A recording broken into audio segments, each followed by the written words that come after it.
The Heresy Accountabilibuddies Podcast is dedicated to all things Horus Heresy. This podcast delves into the grimdark universe where Primarchs clash, legions rise, and loyalties fracture faster than a Land Raider's track. But it's not just about the lore of the Horus Heresy. The Accountabilibuddies also explore the gaming side of things, from painting and modeling tips to product reviews and ideas to help you in your hobby. So, whether you're a seasoned Forge World veteran or a fresh-faced scout, this podcast is your Vox channel to the galaxy. Expect discussions on lore, modeling, gaming, and maybe even the shenanigans that your hosts somehow seem to find their way into. Remember, in the grim darkness of the far future, there are only two things you can count on: Heresy and your trusty Accountabilibuddies. And welcome to episode I did not look up before I start recording of Heresy Accountabilibuddies, where we are well prepared for every single episode. I'm Jack with my fellow co-host, Brian, Duncan, and John. Yay! Outstanding. So with that dedication to excellent, I'm going to do a quick station identification. And by the way, we're also episode 144, just so everyone knows. It will pop up on on little screens, on little devices that they watch stuff with that has like more computing power than like Apollo 13 or Apollo 21. You know, whatever movie that was when they found aliens on the moon. I think it was Apollo 21. I think that was Mars Attacks. No, there's a movie about Apollo 21 or 23 or something. I don't remember what, but that's why like the Apollo mission stopped, because they found like monster aliens that took over it. But before we get into monster aliens from the moon, here's a quick station identification. Do you love resin bases?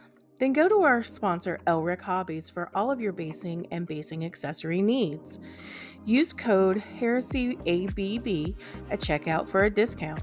Legendary Monument Hobbies. Monument Hobbies is a one-stop shop for all of your painting needs. Use code HERESYABB at checkout for a 5% discount on your purchase. Pop Goes the Monkey.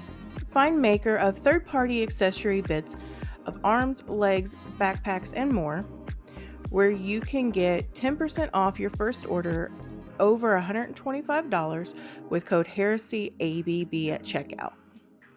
And thank you to our patrons, because without you, Duncan would never have an Ultramarines army and know the excellence of Excel sheets. And the name of the movie was Apollo 18, 2011 horror sci-fi movie, for those of you keeping score at home. But y'all don't care about that. You care about John's hobby progress. John, what have you done? Yeah, so this week, since I've done all the major furniture reorganization, I kind of took it a little easy and started painting some more. So I got all of the Gallo Dark trees finished, got all those washed and happy and prettied up. Went to my storage and started pulling some stuff out for future projects, since this one's kind of coming to an end. I found this big C-130 that's a kind of G.I. Joe scale that I wanted to turn into a Cobra. It's called a Vulture. It's this big C-130 with a big Cobra on the front of it that was seen in the G.I. Joe TV show. I got one of my local friends to print me up a nice face for it, and then took the big C-130 toy to my dad's, where he has a full-size bandsaw, and I cut the front of it off. So now I could glue the big piece onto the front and then crash it into the ground and make it explode and look like a pretty cool piece of terrain. While I was there, I also found an old Ewok village piece that I'm going to turn into a piece of terrain. Before anyone thinks I'm destroying old Star Wars toys, it's the recast one that they used for the Robin Hood Prince of Thieves movie, so it's not super valuable, kind of useless actually. But either way, it's what I'm going to turn into some more terrain for to go with the Gallo Dark stuff. Got Avash to print me some really cool parts for secret projects in the future, and we can clean up around the house. So that's pretty much it for me. What about Brian? I've had a very eventful week of hobby progress. I went and dug out the pieces for my Typhon siege tank that I had not stuck on it, like the smokestacks, and I had to fix one of the collars that hold the front cannon on. It was very exciting. Also dug out my trench terrain pieces that I had not utilized yet, because I think I have a new plan for how I'm going to do that terrain. The oldest son and I sat down and we did some painting. I painted on my Spartan 2.0 tracks, and he painted on his Contemptor Dreadnought weapons. And that was about the extent of our hobby progress. How about you, Jack? On Wednesday during the hobby hangout, I worked on putting some weathering on 3 Spartan bodies that I have been working on and off, mostly off for, I want to say, legitly the last 9 months. I thought briefly about going back and looking at John's post from Hobby Hangout to see how long I have been working on it, but it's been so scattered and flown apart that I didn't want to feel bad about myself. But today I managed to put some clear coat on 2 of them, since everything's all nice and dry. Before that, I cleaned off my hobby station, so it would actually be hobbyable, if that's a word. I'm saying that's a word. I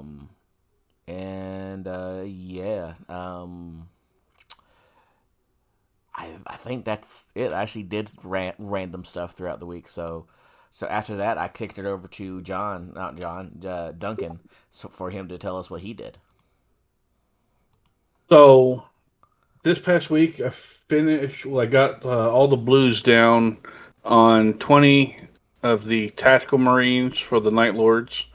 I got blues down on a Centurion for them. And I started building for another Centurion/Champion for them. Beyond that, I cleaned off my hobby desk quite a bit because I got shamed by my friend Jack recently very, very badly. He told me I was living in the past, made numerous comments about my personality and my way of using a computer, and it hurt me. Jack wasn't the only one shaming you for this. Everyone was shaming you for this. Okay, so I wasn't. Yeah, see, thank you, Brian. I appreciate you in every way. So everybody kept making fun of me for the fact that I had 1 monitor. Because honestly, I never used 2 monitors. Never put 2 monitors on my home PC. Sure, I have an extra monitor on my work computer, but not for my home computer. So I got shamed enough that I went on Saturday to the Buy of Bests, and I got some giant, huge 34-inch monitor that's bigger than the first TV I ever owned. And I put that together and put that on my desk and hooked it up to my computer, and then got very confused by why it didn't work. Then hooked it up to my computer with a different cable, got very confused why it didn't work.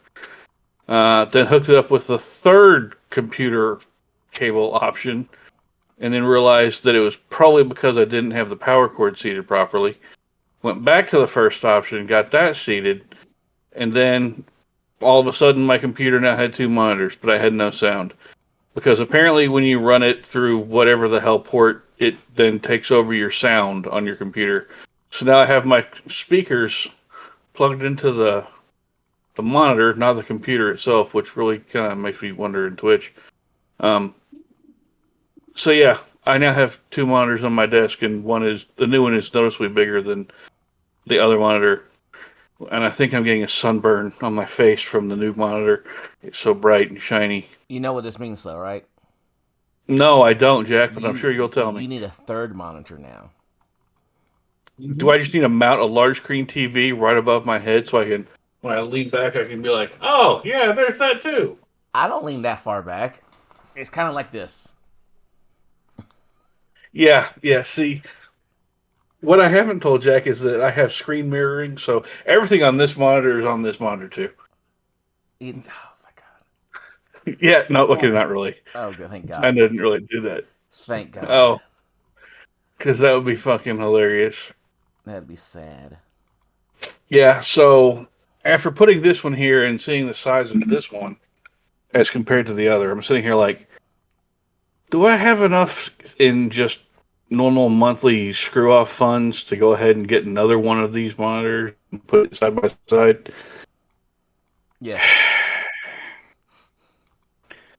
Yeah, the answer is I probably do, so I'm probably going to pick one of these up again next weekend, if they still have it there. If they don't, then I won't. It'll be a sign to save money. And what brand monitor did you get? ROC? I don't know if it's an R or an A. It's maybe an A OC. I'm not really sure.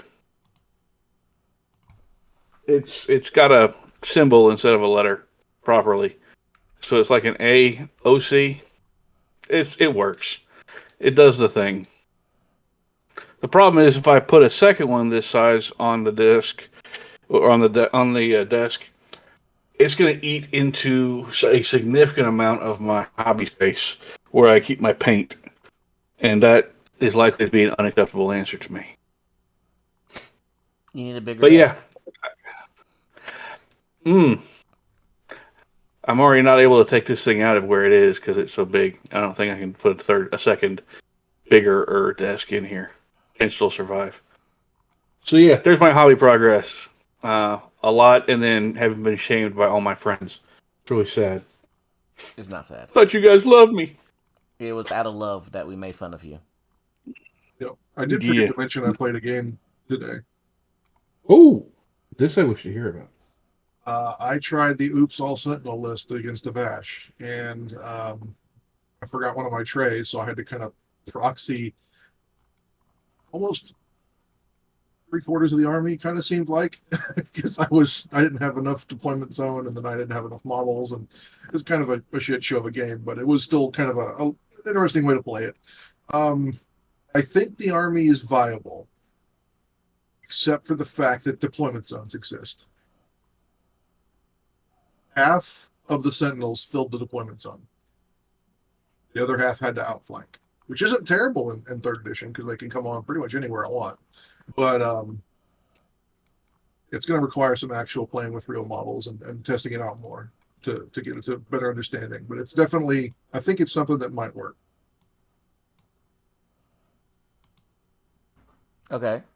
How many Sentinels is Oops All Sentinels? Yeah, I want to know what your total number is. 60 multi-laser Sentinels and 12 heavy Sentinels with Melt-the-Lance and Atheon missile batteries. So 72. Yep. And then 4 Lehman Russes, 1 command and 3 basic, all Vanquishers, and a 10-man Lord squad, so I can have the extra reaction, basically. So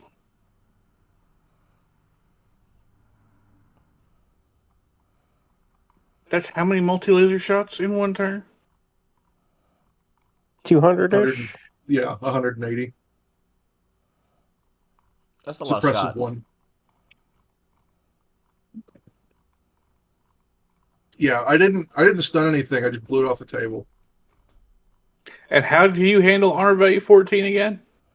The Vanquishers and the 12 Melt-the-Lances.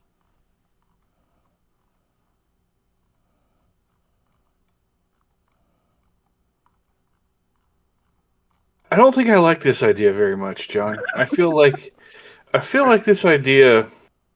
I will say that Andrew, who shows up on Wednesday nights, is printing me the last 12 Hiss tanks I need to finish it. Okay, hold on. Duncan, you are the guy that did the meme list of Oops All Rampagers. So I know, and I'm not complaining. I just feel that I think John can do better. I tried pointing it out, and I don't think I can actually do better. The best I could do is draw. Oh, there's also an allied Forge Lord to kind of babysit the Russes. But the best I could probably do is drop the Lord and the Forge Lord and get another couple Sentinels. But the problem is you have to take another command squad, which It's a kind of a compounding issue in the fact that I've filled up the basic detachment of all the command slots. What if you took Allied? I don't know. Militia, maybe? Could you get more in that way? I could take their shittier Sentinels if I took an ally and then took more. If I took the allied, was that Discipline Master, and then the Discipline Master unlocks a couple extra attachments that way. But then I'd have multiple types of Sentinels on top of the just normal 2 that come with this, so it'd be kind of confusing. But could you push it to 100 if you did that? No way, no. Damn it. And 60 millimeter bases fills up like 2 Dawn of War deployment zones.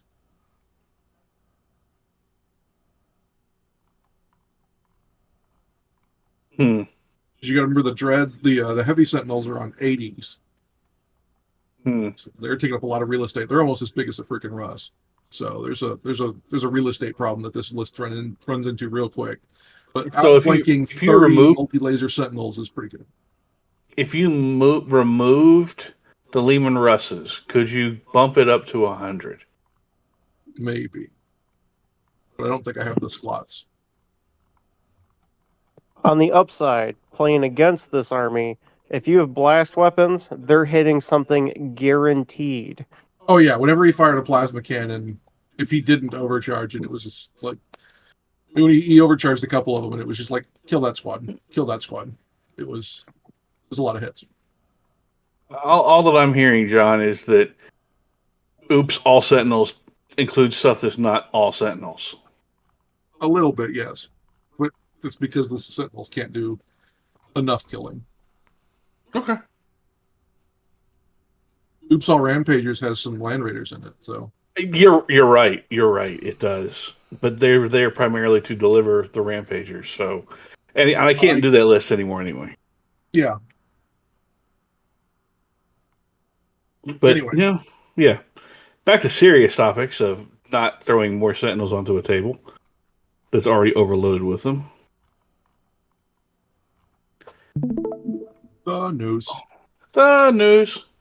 So this week we saw the drop of a whole bunch of Christmassy gifts, and most of them sold out almost immediately. So we've got the Purity Seal came out for 27. Starforged. A lot of these Starforged releases didn't hit the Starforged website. I don't know if they have some type of agreement, but if you want these, you're going to have to get them direct from GW. So the Plasma Pistol keychain, the Melted Gun keychain are both GW exclusives. They released the ugly Christmas sweaters in large, or they go all the way to, they start at medium. No, they start at small. Okay, they go from small to triple XL for the Soul Blight and Space Wolves jumpers. They used to call them ugly Christmas sweaters. I guess that probably insulted ugly people. And then the things that sold out were the Servo Skull keychain, and then all of the Christmas ornaments and magnets are sold out. Yeah, because nothing puts me more in mind of Christmas than Warhammer. Yeah. What they didn't list, though, for some reason, and it showed up on Merchoid, is the 40K Galaxy blanket. For $82, you too can cover yourself in a very pixelated version of the Milky Way galaxy. Yeah, as I said when we all first saw this and we started talking about stuff, I finally found a GW map that I'm not going to. Yeah, it's about the same cost as some of the roll-up maps, but it's very, very bad quality, in my opinion.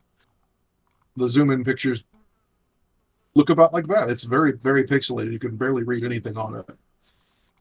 The Threat Llama blankets that I've bought are beautiful for being threaded blankets like this one is, but they just don't. I guess GW just doesn't have the quality control or something's going on here. It's just not very, very nice for $80. I mean, it could just be a bad picture, but it doesn't really seem to be. Yeah.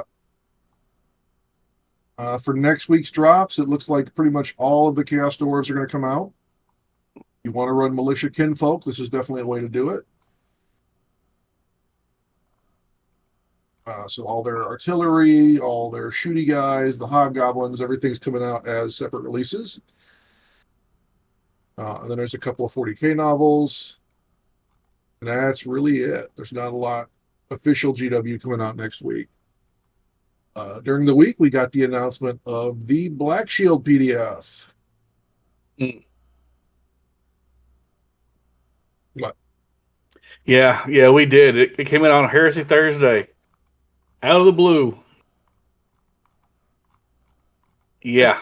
There's some interesting things in here. I'm going to say that. We're going to cover it in depth next time. It's only a 14-page PDF, but it's got some interesting ways to build lists. Let's put it that way. I've already been brainstorming on a couple lists in here. Some of those oaths really have to make you think. Yeah. Yeah, there's definitely some things in there I really like. I think my favorite one is the last one. That along with the clones idea, where you have a whole bunch of cloned superheroes running around, definitely seems like a ridiculous thing you can do. And then at the bottom, Indrid Har is available. Sadly, he's a high command choice. So the list I'm looking at, I can't take him. Get you a hint for what I'm thinking. Yep, that's kind of what I was thinking you might be doing. The no heroes idea. Blade of the Just and Alone and Forgotten. Yep. Just Centurion ass whooping. Yep. So my idea is the Centurions, the Alone and Forgotten, but adding clone to it. Okay. Anyway, we'll go further into these later. Yep, we'll talk about it next week. We'll go through and maybe make some lists and some stuff going on. The other thing we dropped this week was Rust is getting a 40K expansion. So all the Death Corps of Krieg are going to join the Rust game. I do not play Rust, but it definitely looks like some really cool models if you do. A couple Kickstarters are out. One of them is called Infected Invasion. This one is some very chaosified 40K and adjacent terrain and some Russes, as well as some goofy add-on stuffs.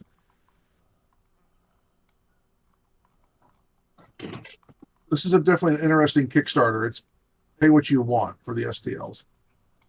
So for $5, you kind of get access to one STL, and for $25, you get all the STLs.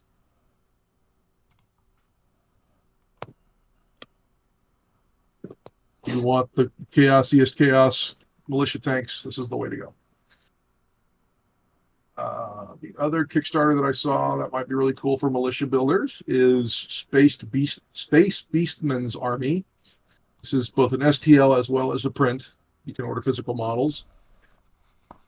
These are multi-part K-themed Beastmen. So you've got the double pistol guys, you've got the double close combat guys, you've got auto rifle, bolt gun, special weapon guys, banner guys, musicians, as well as minotaurs. I do Fan not know models? what that spelling is. Some centaurs, stick guys, and I think there's some commands down. Yeah, there's some commands as well as Blood Bowl stand-ins.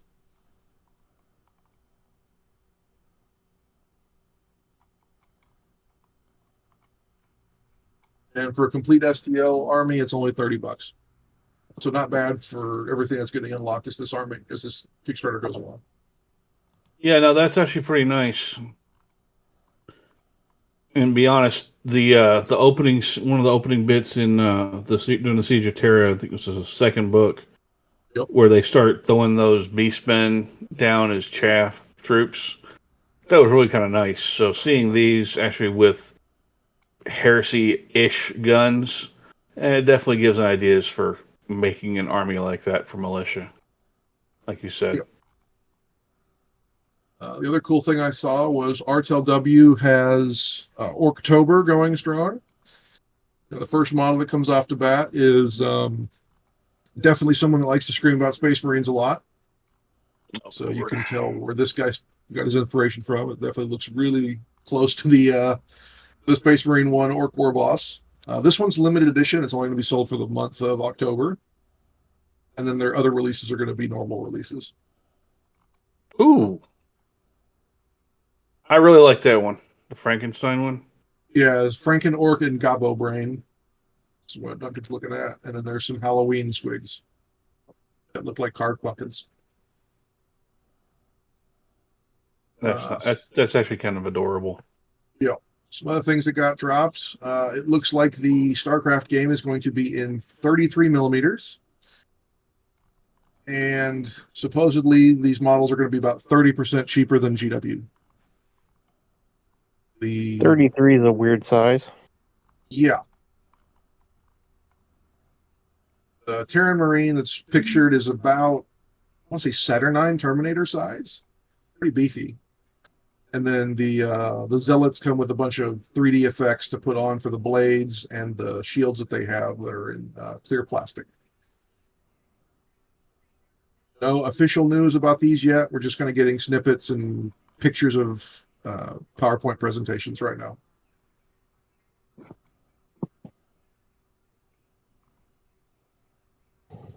And then on the Dawn of War Facebook page, they announced that Dawn of War 2 or Dawn of War 4 is going to have some stuff right out the gate. Last Stand mode is coming back. So that was the most popular mode in Dawn of War 2. In fact, people still play it to this day. There's going to be 30 plus multiplayer maps on the drop. And obviously, they're bringing back sync kills, which is one of the things that's kind of been the hallmark of the Dawn of War series.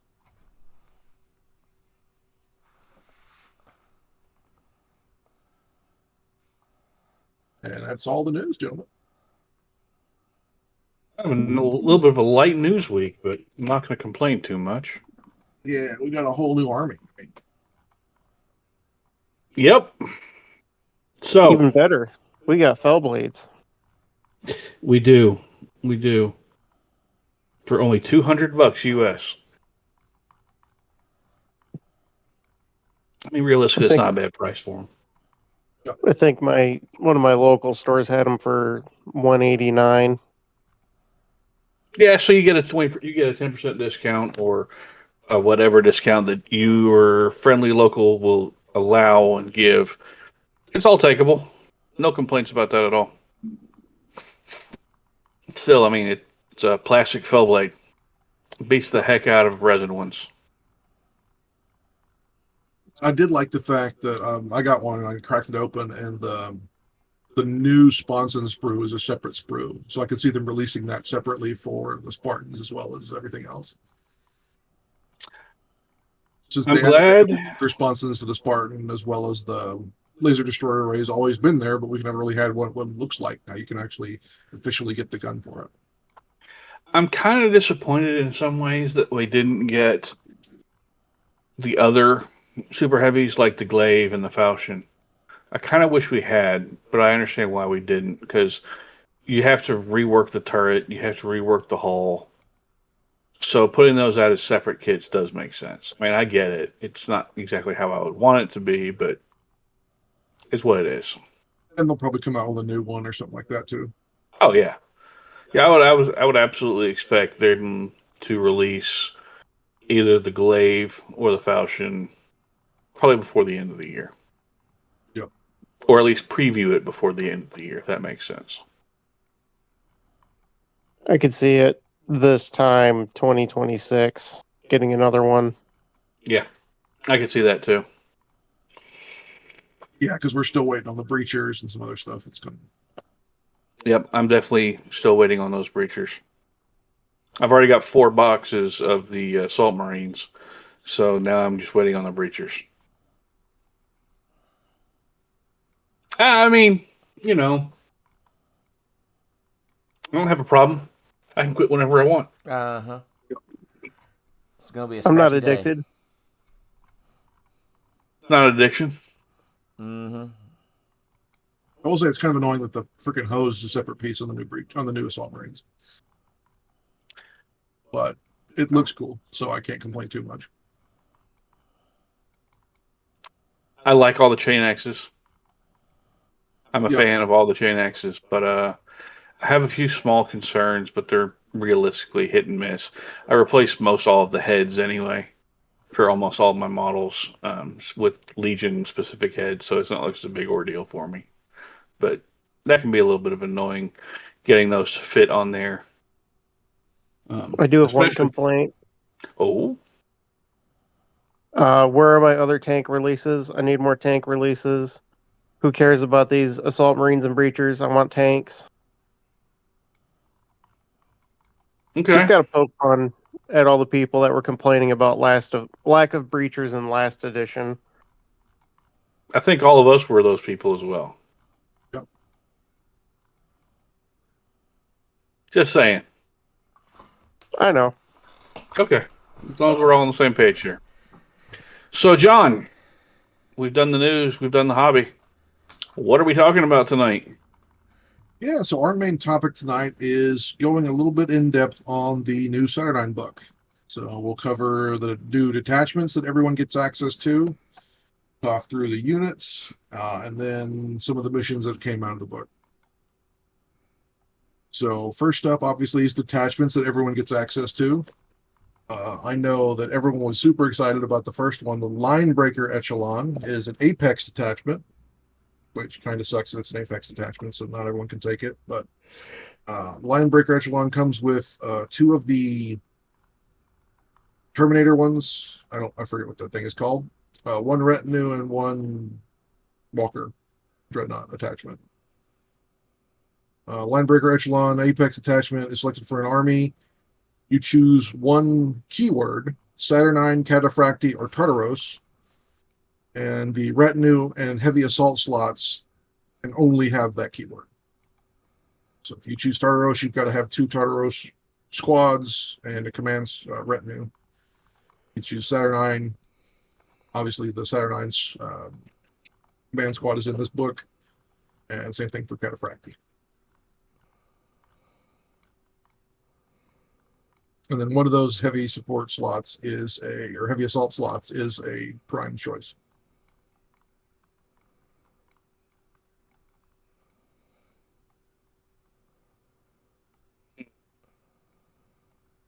Thoughts? So I'm does it allow you to take non-generic Terminators in those spots? Can you take any of the Legion specifics, or do you have to only take the generics? So the Legion specifics, Like, could I throw Fire Drakes in there if I was a Salamanders player? no, because the unit name has to include the selected word. Okay. Then I have the same feeling I have about Terminators as a whole. I feel they're generally underwhelming at this point. Tartaros, Saturnine, Cataphracti, all of them, the generic Terminators squads, I feel are, while beefy with higher toughness and good saves, I feel they're operating in a niche primarily that can be filled with more tanky units and more combat effective units. And I'll use the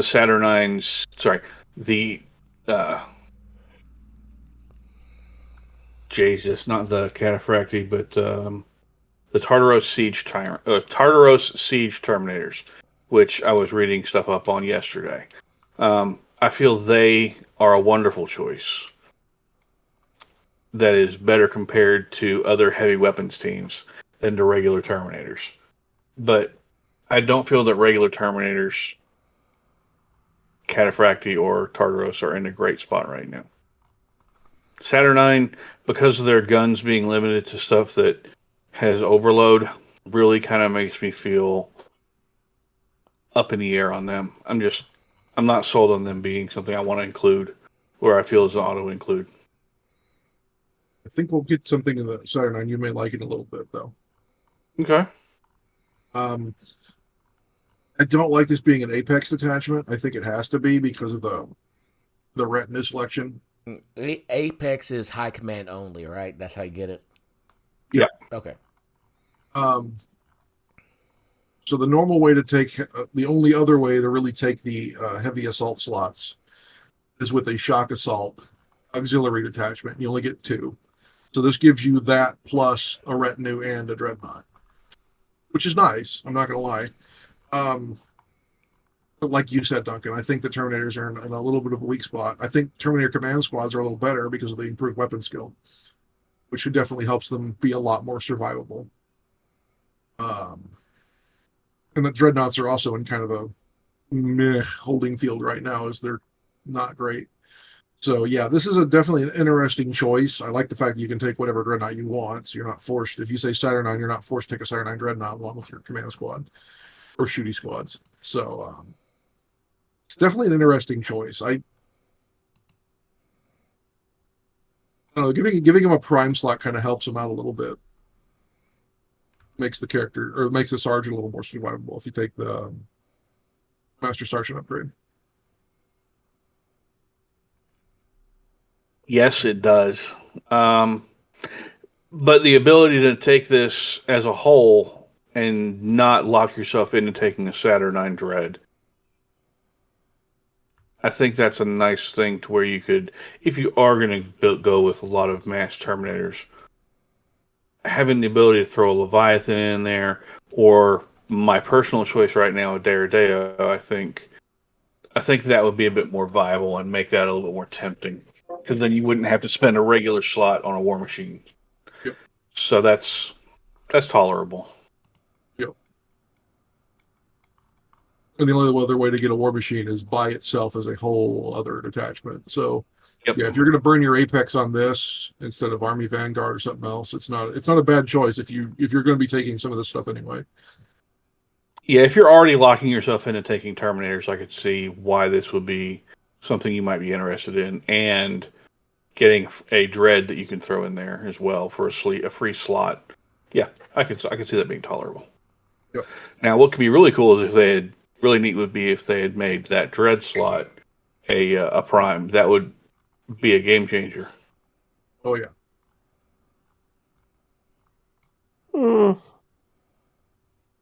What Because that would prime put that Dread advantage back. could he take? Right now, none. But it would show that there would be openings up options for future Dreadnoughts to have prime advantages, and possibly a list of releases for prime Dreads. Yeah. The other problem though is I think a weapon skill 5 Dreadnought just becomes king of fuck mountain, to be completely honest. Yeah, I mean, as we have all seen, Contemptors with Weapon Skill 5 in 2nd edition were the boogeyman. Everyone was scared of them. Everyone threw them in lists. And for the first time, we saw Contemptors everywhere. We really did. I brought 2 to 3 at an average list. Jack did, I think, the same. Am I right, Jack? Contemptors and Leviathans, because Leviathans are just cool. Fair enough. I saw them pretty much. Would make the Leviathan a better choice. Yeah, I do want to point something out, though. Any Dreadnought right now is going to suffer in hand-to-hand combat because of the changes to the assault phase. You can't run down units. Yeah. So it might punch really hard. You still are kind of potentially in a bad spot because of that. If you want to outright kill something, you have to bring the sheer volume of attacks to kill it. You absolutely do.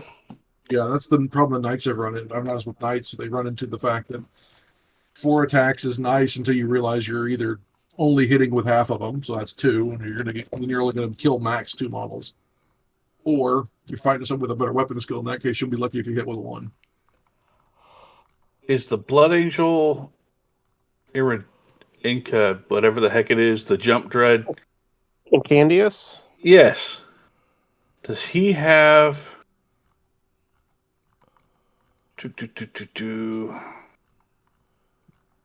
If you give him the pair of talons, yeah, that does up his attacks, so that does help him a bit.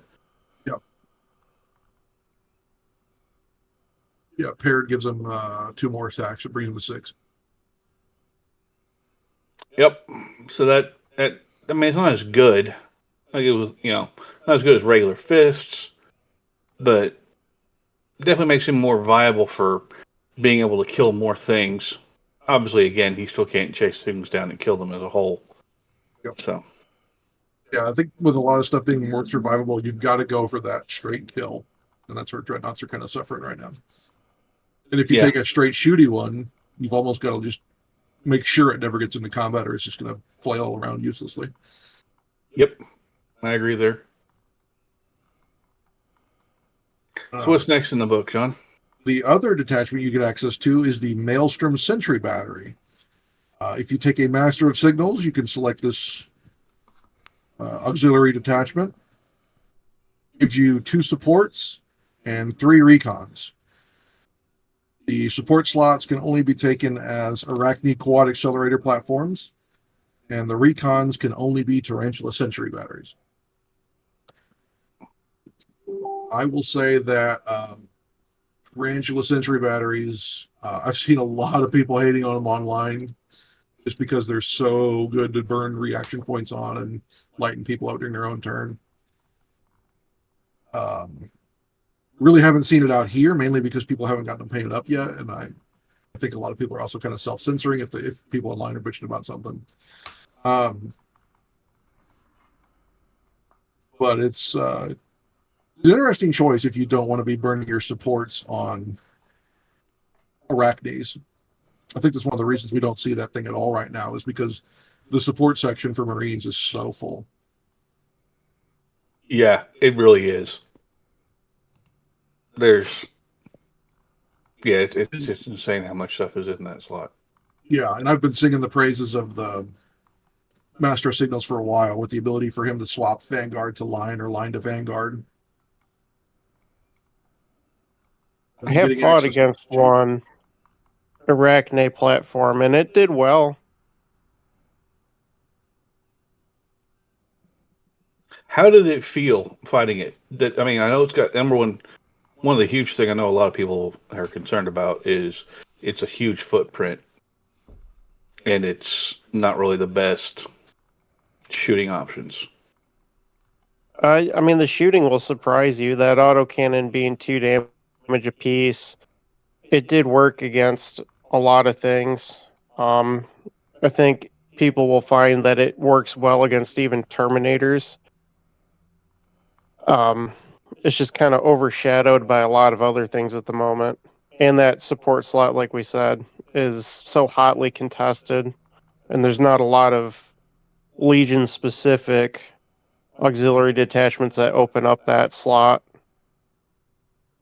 It's a valid point. I mean, I've got 2 of them sitting over here that I haven't even tried looking at on the sprue. Because, to be honest, I just discounted them. I didn't even think about starting on them. I've been focusing more on bodies and tanks, because tanks feel so much better some ways than they did in first or second edition. Even though I know it's not quite true, they just feel more varied. And with an immobile platform and the way the new terrain rules work, that really hurts you. It does. That's why I've never really considered even building either one of the other 2. Yeah, and it's not a quick kit to build, I'll tell you that. I do believe you. I picked up a couple of them cheap for mainly terrain, to be honest with you. But yeah, they're a lot of parts. And I've been kind of playing around with terrain rules to go a little bit more, I kind of call it 2.5 edition, where you've got the true line of sight from second edition, but you also keep with the area terrain effects, so it doesn't go infinitely up. It only goes up as far as the piece of terrain itself goes. So if you're standing on the base, yeah, you're still going to be counted as part of the area terrain. But if it's a building, I mean, unless you're technically near the wall or behind the wall, you'll still get the save, but you don't worry about that as part of your 3-inch count. Okay. It requires a little bit more agreement with your opponents. I'll give you that, but I think it's almost the better of both worlds. Realistically, I'd probably say that you're right on that. But still, immobile platform. Yeah. and Heresy tables being primarily dense with terrain. I just like having the ability to move my my guns that I'm going to be firing, since Lord knows I'm gonna be mobile because I want to advance, just like most of us do. So, Yep. Yeah. So now we're on the units. So the first thing up is the Centurion in Saturn Terminator armor. Only 5 movements since he's in the Fat Boy armor. Weapon skill 5, ballistic skill 5, toughness 6, 5 wounds, 3 attacks base. Pretty much everything else is Centurion stats, leadership, cool, etc. He comes stock with a Plasma Bombard and a Saturn Disruption Fist. The special targeting aspects that normal Centurions have. He has a slightly different piece of work here called the Saturn Teleport Synchronizer, which is different than the one that Saturn Lord has. You can upgrade the fist to another Plasma Bombard or swap it to a Heavy Disintegrator. And then if you bought that other Plasma Bombard, you can swap that one to a Heavy Disintegrator. And then on the back of the fist, you can buy a Particle Shredder or a Plasma Blaster. The Teleport Synchronizer, if he's joined by someone with a Saturn Teleportation Transponder, he gains Deep Strike. So basically, you have to take the Lord in Saturn armor to be able to Deep Strike this guy. So if you want to Deep Strike Saturn, and we'll get into the Saturn Command Squad, they have the same piece of tech. You've got to take the the Praetorian Saturn armor.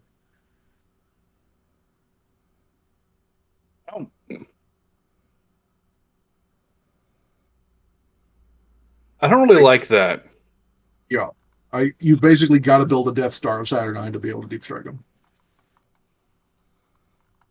I really don't like that idea. I mean, I get it. They're wanting you to put all your eggs in one basket and have this big, really impressive looking thing on the field. But dumping all your eggs into one basket when they're already expensive as all get out. I mean, this guy's 150 base. Yeah, so, and that also means you're only targeting one thing with your shooting, which kind of sucks once you get up to larger numbers of each models. Yeah. On top of the fact, like you said, they overload already. The targeting matrix helps a little bit with that. It makes you ignore I think it's the breaching on a 5-up or 6-up, I forget. But it's not, I'll be honest, this guy does not trip my trigger that much. He's just like a single Saturn guy out of the squad with better weapon skill and attacks. He does nothing for me, to be honest. I mean, for 150 points, you get him. And he comes with the fist. Officer Line 2 helps a little bit because he's a Centurion, but meh. Yeah, okay. Yeah, You have the fist and a Plasma Bombard, and you can swap that to double Plasma Bombard or double Disintegrators. You can't do double close combat weapons like the Command Squad can when we get there, but I think if you could do double close combat weapons, I'd be more in line with him. So I think that the best way to do this is to compare him straight across as part of that unit, because if you're going to include him, you're probably going to include the Saturn bodyguard to go with him. So let's keep in mind that this guy's already 150 points. And that's just with one fist and one gun. Yeah. And if you compare the Command Squad, they're 160. And out of the gate, you get a Champion and a Chosen. And you can buy up to 4 additional models at 60 points a model. These are 3 wound models again. They're all weapon skill 5. They come stock with paired fists. And paired fists is new. It gives you an extra attack out of the gate, so you're going to attacks 4. You can swap the fists for a Plasma Bombard and a fist, a Heavy Disintegrator and a fist, a War Axe and a fist, or a Concussion Hammer and a fist.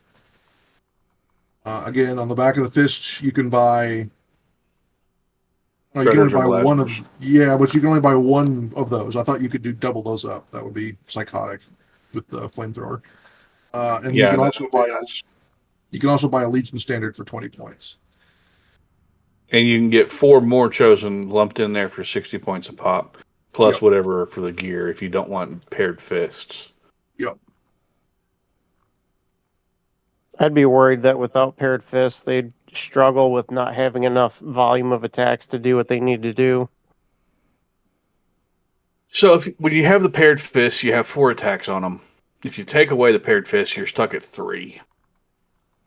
The concussion hammer or the war axe give you different options. But I think the big thing to remember is these guys are all striking in initiative 1 base. The Legion Standard helps a bit, so you get +2 combat res, and you count for 6 models for support and challenges. I think these with a Praetor, just keep them fists and give them the particle shredder, and you've got a scary close combat unit in their backfield. By weapon skill. Yeah, I will absolutely agree. That right there would be a beast mode punching close combat unit. I have an inherent issue with deep striking any close combat unit this edition, though. Yeah, so you got to stand around and take it for a turn. But I mean, they're 2 up, 4 up, so that helps. Yeah, Yep. but you also have to look at best, you're getting 2 turns of being able to punch stuff in a 4-turn game. And Yep. turn 1 is critical in setting the pace of who's going to be dictating the combat, or really just how that game flows the rest of the game.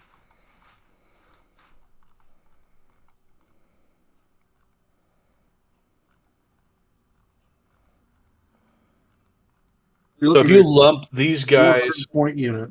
If you just take them naked, they're 400 points. yep. And If then you you're throw the obviously going to want shredders, the shredders on them. yeah. So they're your 5, 4. Yeah. Another 5 Anyway, points apiece, yeah. yeah, and then you throw in the character to run with them because they're retinue. You're going to want one. Even the bare bones Centurion's another 150 points. Well, if you I want come deep out- strike, you have to take the Praetor, which is 200. Yeah. So you're looking So at a 700-point unit. yeah, that's Almost a 30-year army that you're hoping is going to kill that. that is Yeah. you running these guys in straight comparison to. Oh hell, I don't know. Let's Kratos? pick something abominable cost wise. Thunderhammer armed, nothing but Thunderhammers. Just Aaron, who are already expensive. You're coming out with 2 characters. You're getting 8 characters who are predominantly striking in initiative 1 and 2. Versus guys who are striking predominantly at 2 because of nothing but Thunderhammers. They've got more attacks than you. They're same weapon skill as you.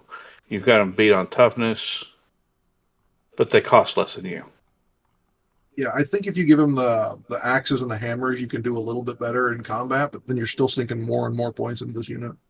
Yeah, and you're losing attacks when you do that. Yeah. I mean, I'd compare them against a Fellblade. Fellblade's 650 points, and a Fellblade, by the time those guys are doing what they want to do in hand-to-hand, could have already devastated some stuff on the field. Yep. Yeah. Or 2 or 3 Kratoses, depending on how you upgrade them, yeah. 2 Kratoses is going to kill way more than these guys will. Honestly, it might be controversial, but if I was to take a Saturnine, I don't know, call them a fuck squad, I'd put them in a Spartan. It's more points, but you could have that turn 2 assault. You could, or even possibly a turn 1 assault if you get really lucky. I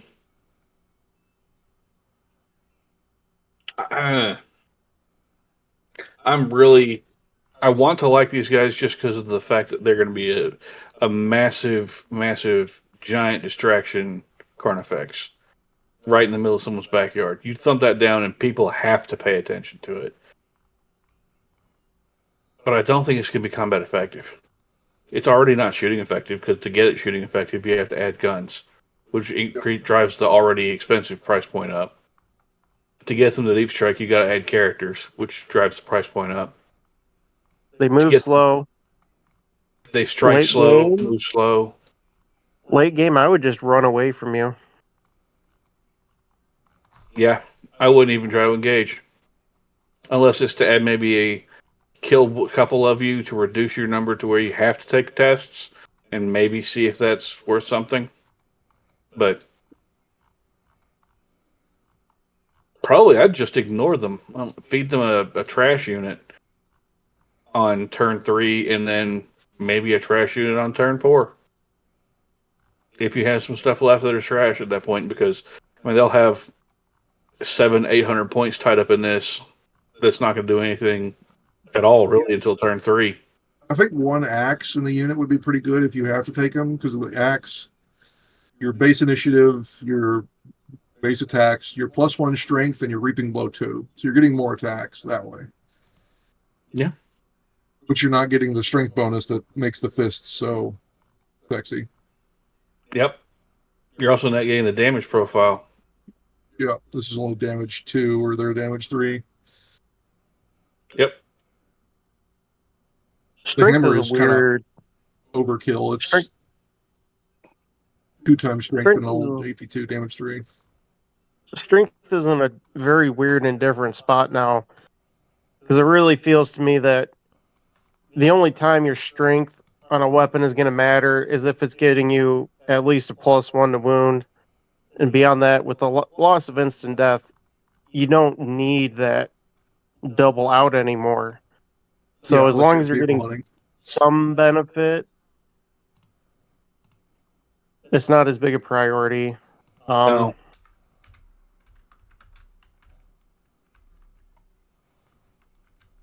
All right. The next unit up is the Proteus Anointed Conclave. These are exclusive to word bearers.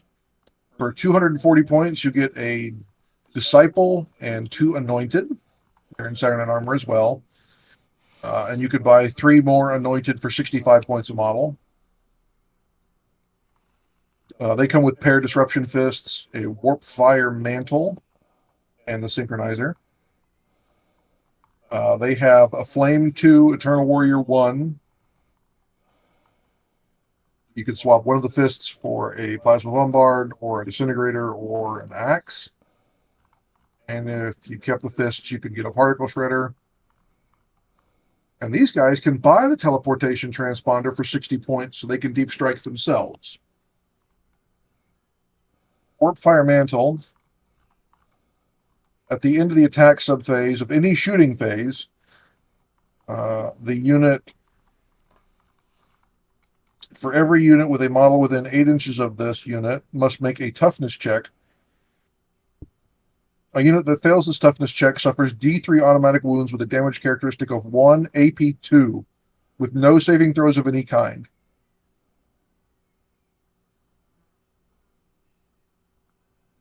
This unit is pretty cool. That unit's pretty expensive. Yeah, for 300 points, you can drop 3 guys naked. Naked, they got the 2 fists and Saturnine armor, and 3 wounds, and 3 attacks. Into the middle of an army and start nuking things. Spread them out as much as possible. It's definitely interesting. I'll say that. Now, these guys... The fact you can buy the transponder is what makes me interested in them, to be honest with you. I think it's really freaking expensive for 60 points, but I think they had to disrupt that points cost with the mantle. I think that these guys are a bit more of a threat than the command squad for the Centurion's command squad. Yep. Because of that Warp Fire Mantle. If they shoot at you, you're basically bouncing shots back. I get that. That's neat. The fact that it's... Yeah, you have to have been shot at and cast an invulnerable save. And again, if something like this deep strikes into your lines, you're going to shoot them. So if you're close to them and you shoot them, and they bounce this back, you're pretty much guaranteed to be taking casualties. So, because they're gonna pass at least one test if you shoot them at all. That's just dead odds. No matter what, they're going to pass at least one or two armor saves or invulnerable saves, because it's either one. And then you get to eat these guns right back, and you don't get to save against them. So, and you get 3 of these guys base for the 240. So, give them guns of some kind. Swap out one of their fists for a gun. I think these guys become a bit more of a threat than the command squad does. And if you are word bearers and you throw a Centurion in there, and these guys already have the lets them deep strike, or not whatever, the mantle, but the other thing lets them deep strike, you don't have to have the freighter attached. So that makes it a bit more of a beefier unit with a little bit less cost. Doing that's still going to cost you 450 points, but it's be 4 dudes. So, yep. And you don't have to attach your Praetor to it. So that'd be a bit more viable, I think.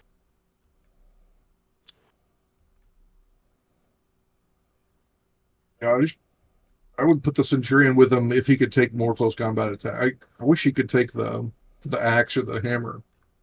Yeah. It would be a better include with them if he could take one of those. If he could have, either one of those and the fist, or either one of those and a gun, I think I would like him better. Yep. The other thing that is available in this book is the Osirian. So this is an add-on to Thousand Suns units that have the Saturnine keyword in them, basically. And for an additional 10 points, you get a choice of 2 new psychic powers.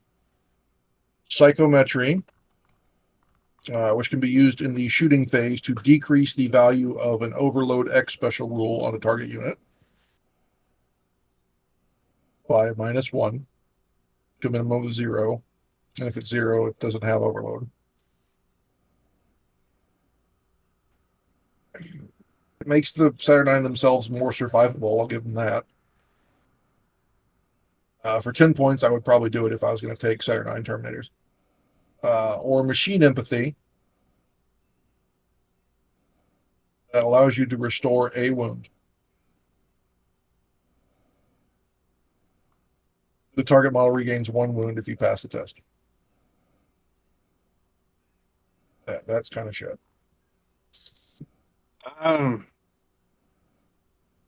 I like the psychometry. Yeah. That makes these guys for Thousand Suns much better. Being The able basic to unit, yeah. That, yeah. Machine Empathy, meh. I get it's only 10 points, so it can't be amazingly upgraded, but the fact that it's just a model in a unit. Yeah.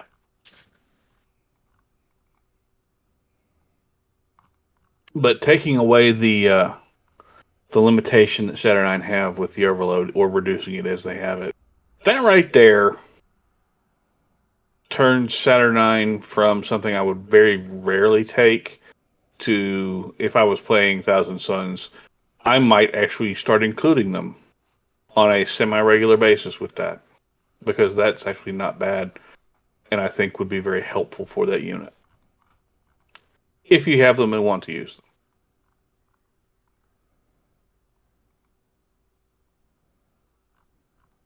But wait, there's more in this book, right, John? Yeah, so the other thing you can get access to if you purchase this fancy book is a bunch of fluff, and then there's some missions in here as well. There's 2 new missions in this book. These are 3 new missions in the book. They're called Onslaught missions. Onslaught missions are very interesting. They require a little more bookkeeping before the game starts. You divide the table up into 16 pieces. And then each mission kind of tells you what you do with the pieces. So the first mission is line advance. And every one of these has the deployment zone built into the mission. It's a lot. So line advance has control onslaught objective markers. So after you determine attacker and defender, the attacker's deployment zone, which is 12 by 18, doesn't get any of the onslaught objectives. The next 12-inch band across the table, each 12 by 18 square gets an objective worth 1 point. And then the other objectives are called advancing objectives. You move the objective markers each turn and increase the value of the objective by 1 point. So basically, you're stepping up as the attacker every turn, 12 inches. Secondary objectives are Slay the Warlord 2, Giant Killer 1, Last Man Standing 2, and First Strike 1.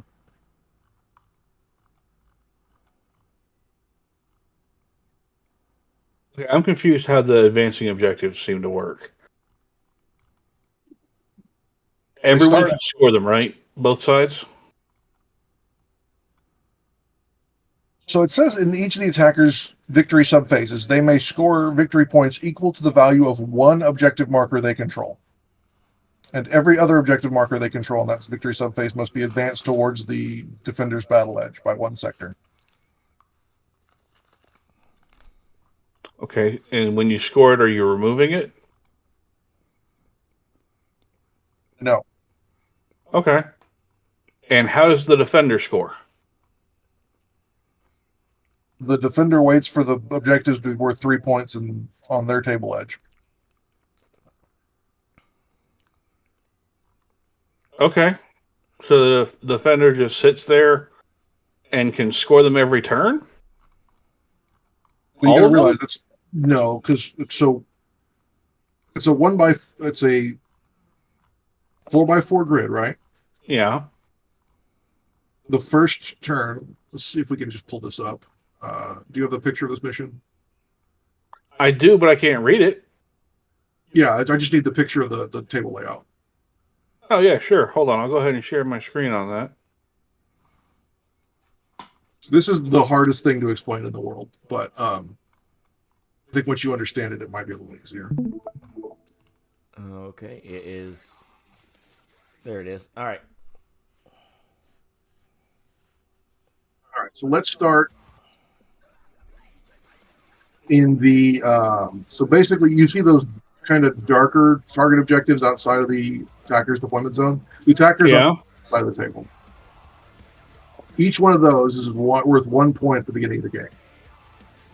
So these 4 right here are worth 1? I can't see you moving anything, but let's... The bottom 3? Yeah, the bottom 4. Okay, the bottom 4 are each worth 1 at the start of the game. Yep. So let's say you score the far left one. Okay.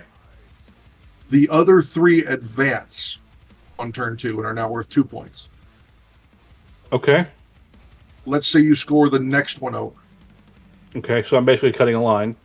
Yeah, you're cutting a diagonal line. Yep. We're doing tic-tac-toe. Yep. Very slowly. That is now a 2-point objective in the second column, third row. Yep. The other 2 then advance to the second row and are now worth 3 points. Okay. And so the defender each turn can collect all 4 of those in their base row? No, the defender doesn't have anything. You've got to wait for these objectives to come to you. The attacker is the only one that stops the objective moving forward. Oh, okay. Okay, so the other ones only advance. So when the attacker scores 1 of the 4, that one stops advancing. But the other ones that have not yet been scored continue to advance. Yeah, think of this as playing Space Invaders.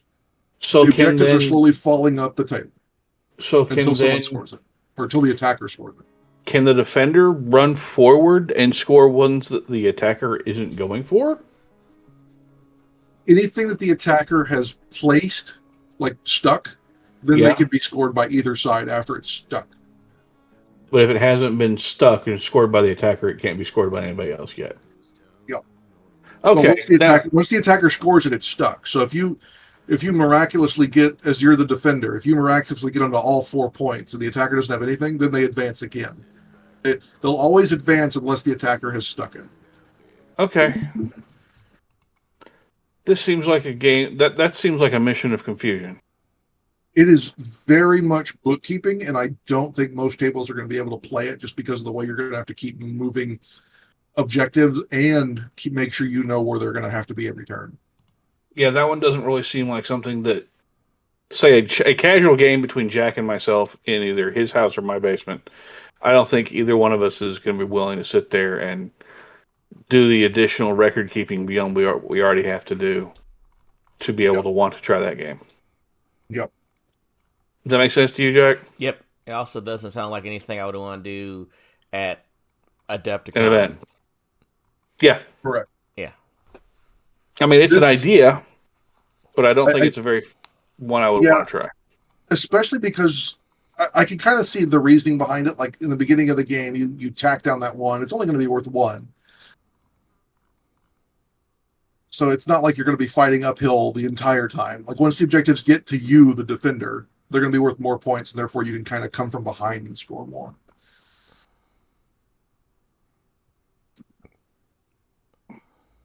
So turn 1, I have a line unit.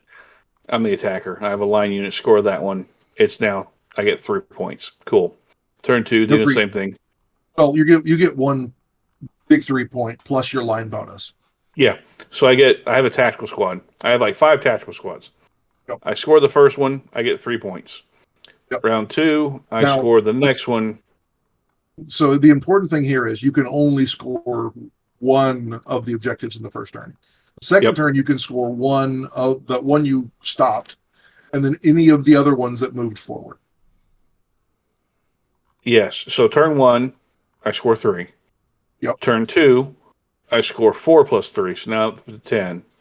Yep. And that means next turn, if my opponent has whatever, the 2 there are both worth 3, and they score them with tac squads, so they get 6. Yep. They get 5. So that's and then they advance. Well, the 4th turn, they advance into the enemy's deployment zone, so it's easier for them to score them. And they're still worth 3 points. Okay. So if you just don't move, you're going to get 1 objective to come to you. Yeah. Yeah, this seems like extra. No, next. Well, I hate to tell you this. They all have this stupid rule.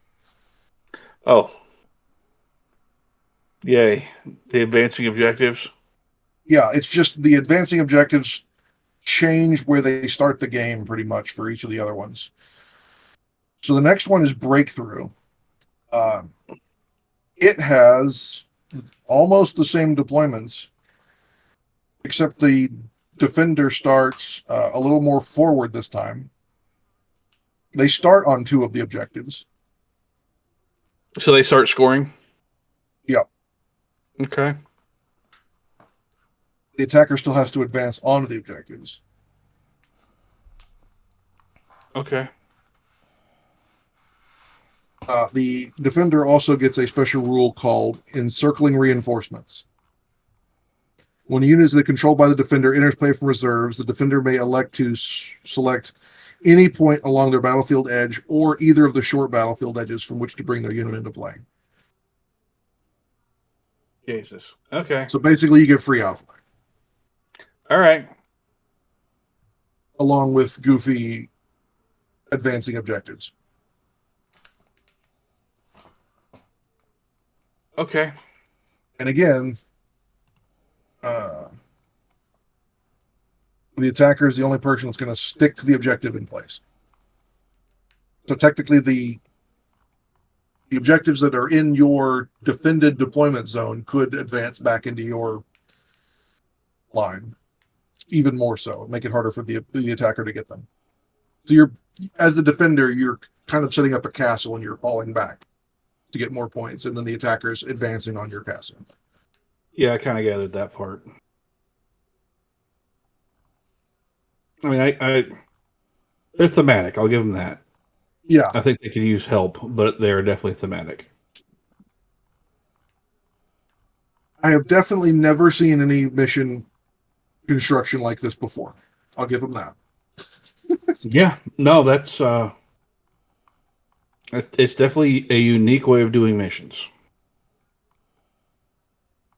Not really sure I'm a fan, but I'm sure we can figure something out. The final one is Dawn Raid. This is the only one that uses the triangle deployments. So the attacker starts with no objectives on any of their squares. The defender starts with one on their square.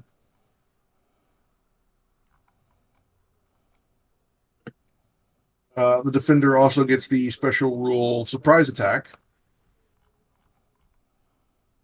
So when resolving this mission in Step 7, deploy armies, players do not roll off. Instead, the defender automatically deploys all of their units in their army first. Before beginning the first turn of the battle, the attacker may choose to roll a dice.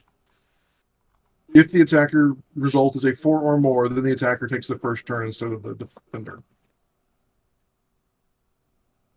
Additionally, for the duration of the first battle turn, all shooting attacks are resolved as snapshots.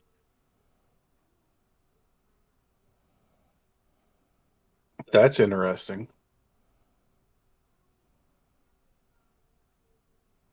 Okay. I mean, it's... I kind of guess I see where they're going with this. I'll be honest. I think advancing objectives is interesting. Yes. I would agree. I think it could have been better written. Like the objectives move every turn towards the defender's table edge, X inches or something like that. Or it's the fact that you're having to draw these things out, make sure you're always centering them in the inside of the whatever the fuck they call this grid thing. I think that's adding more goofiness to this. This, if you think about it as more like the baggage train, is probably one that we've done before, right? Yeah. This is basically baggage train, except when the attacker touches it, the baggage train stops. And you've got four baggage trains.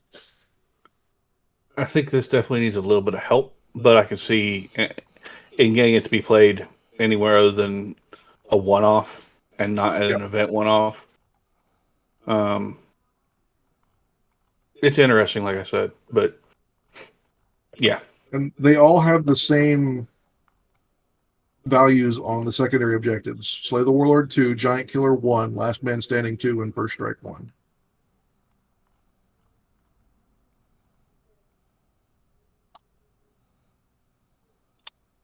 Yep. I'm good there for the most part. Yep. Surprise attack is definitely very interesting.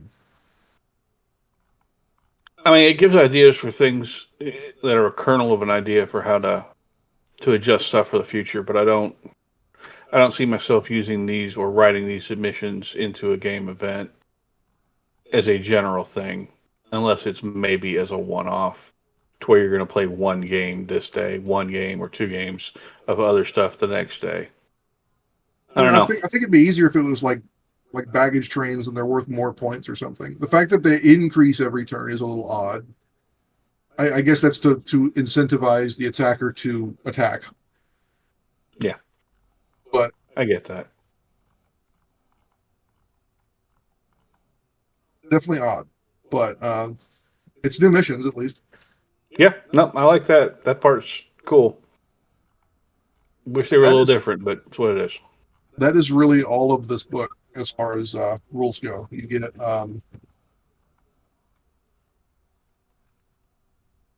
9 pages. Yep. of actual rules in this book. The rest of the book is some really cool color plates of all of the Legion Terminators, some model showcases. Oh, there is a legendary mission as well.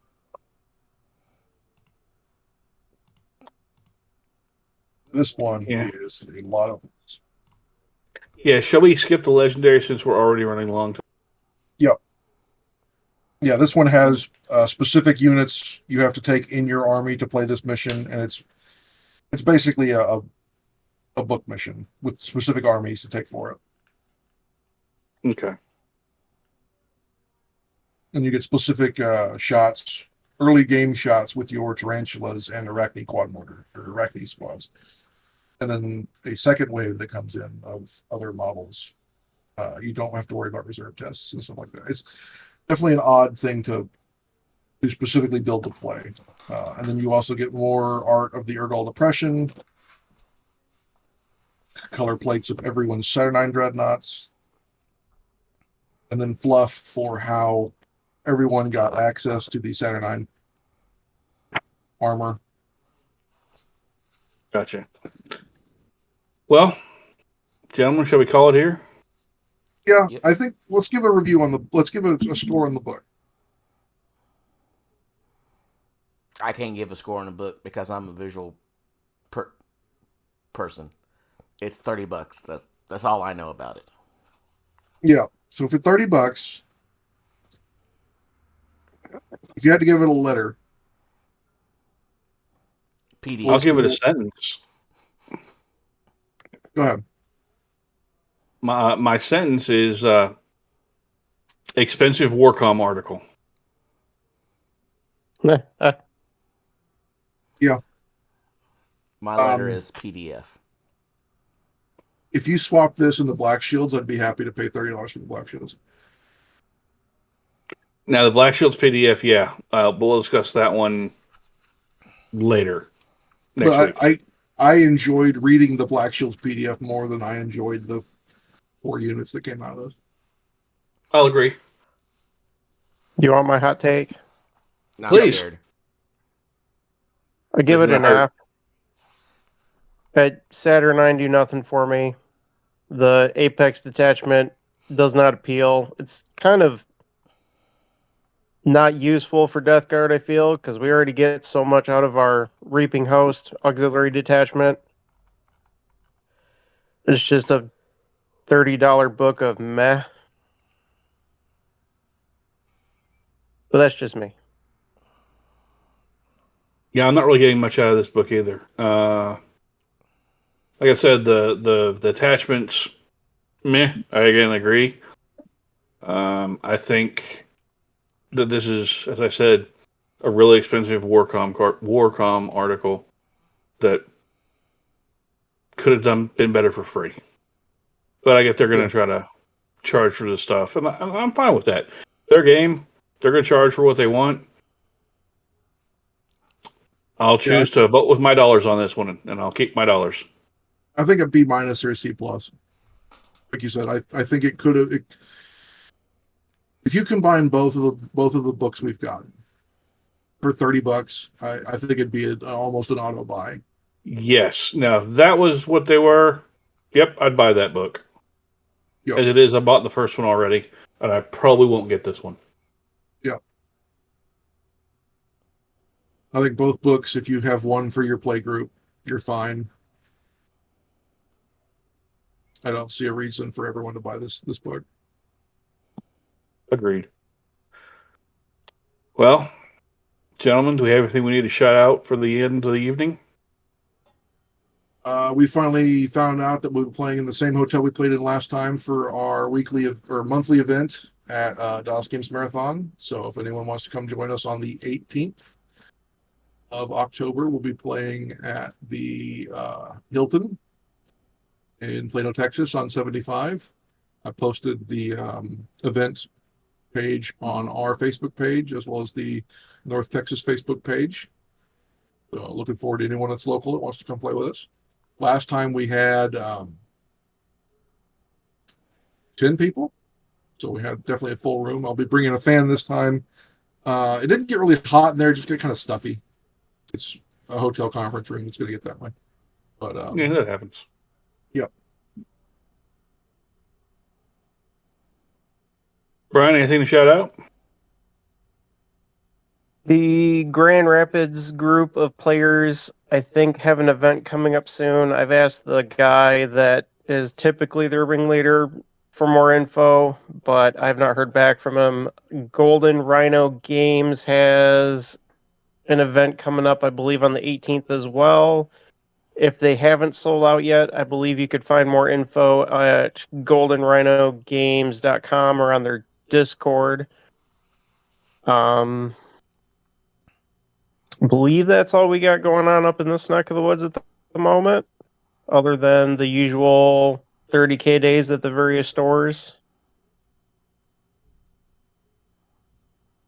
I know there's the event down in Bama Heresy going on. They have one event for next Saturday for Bama Heresy. That one is, I think, Gear Gaming. That's what they're holding that one. I'm not 100% certain on that. But I know they have one, they still have one. Yeah, it's Saturday, October the 18th, 25, at Gamer Geeps in Warrior, Alabama. And they have one remaining ticket at this time, so hopefully someone who's interested might run down there and have fun with those guys and gals. I don't have anything to announce myself. Jackie, anything to announce? John, take us out of here. Yeah, so everybody, thank you for joining us on this, the 144th episode of the Heresy Accountability Buddies podcast. I'm John, and I've been joined by Brian. Jack. Duncan.